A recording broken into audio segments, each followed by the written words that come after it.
السلام علیکم ورحمت الله وبرکاتو. یو انسان ته به دا څنګه پته لګي چې په ما باندې چا جادو کړی؟ نو کله چې پکې دا درې علامت موجودو پوه شي چې په تا باندې جادو شوی. اول نمبر علامت دا چې د ده به په سر باندې درد راځي، هر ټیم به دی فریشانه وي، غم به سوچونه به کوي، دی به هر ټیم بېچینه بې سکونه به وي. نو پوه شه چې کله در باندې دا یو علامت تر کې موجودو پوه شه چې په تا باندې جادو شوی. دویم نمبر دا علامت دی چې د ده به د معدې تکلیف وي، معده به د ده خرابه وي، هر ټیم به ده ته د معدې تکلیف وي. کله چې یو انسان ته د معدې تکلیف وي دا علامت هم د جادو دی، په ده باندې به جادو شوی وي. او دریم نمبر علامت دا دی چې دی به جسمانی کمزوري به د ده وي، په جسم کې به ډېره زیاته کمزوري وي. نو دا درې علامتونه دا د جادو دي چې دا علامتونه په چا کې موجودو نو دا پوه شه چې په تا باندې جادو دی. اوس د دې د ختمولو دپاره څه داسې طریقه ده چې یاره آیا یو کس ویره چې په ما باندې جادو دی، دا علامت په ما کې موجود دي، نو اوس په دا جادو ختمیږي څنګه؟ د هغې دپاره یو بهترین او اسان عمل دی. ویډیو را سره پوره وګورئ. د هغې نه مخکې دوه خبرې کول غواړم، معذرت غواړم د دې خبرې. چا زمونږ د یوټیوب چینل نوی سبسکرایب کړی د هغې خدمت کې دا عرض دی چې زمونږ د یوټیوب چینل سبسکرایب کې بهترین اصلاحي بیانات او دغه شان وظایف په تاسو ته په دې کې ملاویږي. دویم نمبر دا مونځ چېرته به قضا کوئ، د مونځ پابندي کوي، ځکه کم انسان چې پلیت وي او هغه مونځونه نه کوي بېلمازه وي نو په هغه باندې هر څه اثر کوي. بیا شیطانان په د هغې کور ته شیطانان داخلیږي، دغه شان تعویضونه، سحر، جادو، دا هر څه په هغه باندې بیا اثر کوي، دا ډېر روردار شي. بیا نو دا چې د مونځ پابندي کوي. اوس ویډیو را سره پوره وګورئ.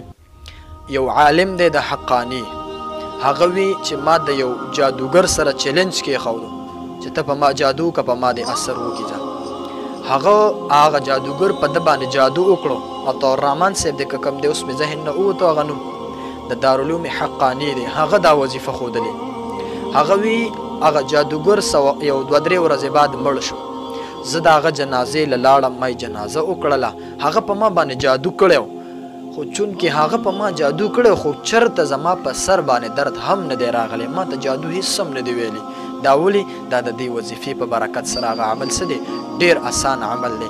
اول نمبر خو دا چې 41 مرتبه به بسم الله الرحمن الرحیم ووې، 1 مرتبه یو پیره به سورة الفاتحه ووې، الحمد لله رب العالمین الرحمن الرحیم مالک یوم الدین إياك نعبد وإياك نستعين اهدنا الصراط المستقيم صراط الذين أنعمت عليهم غير المغضوب عليهم ولا الضالين آمين.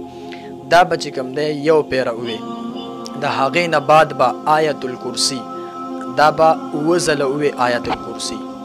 بیا به درود شریف ووې او بیا به دا قبلې طرف ته به مخکې شف قبلې طرف ته وکړي، بیا به یو سیټ ته بل سیټ ته بره به وکړي، ښکته شف په ځان وکړي او بیا به په لاسو باندې ټوف وکړي او په خپل بدن به راکاږي. انشاءالله دا عمل چې څوک کوي که ده باندې جادو، په ده باندې سحر، تعویضونه، هر څه چې په ده شوي، دا عمل چې څوک وکړي د دې سره د هغې هغه اثر ټول ختمیږي. دویم نمبر وظیفه ډېره اسانه وظیفه ده، هغه به درته انشاءالله په دې را روانه ویډیو کې برته د خیر سره هغه خبره چې کوم دی دویمه وظیفه تاسو سره وکړم. خو دا ویډیو چې د هر چا خوښ شوي هغې خدمت کې دا عرض دی چې نورو ملګرو سره هم شیر کړئ. والسلام، ډېره مهرباني، خوشحاله اوسئ.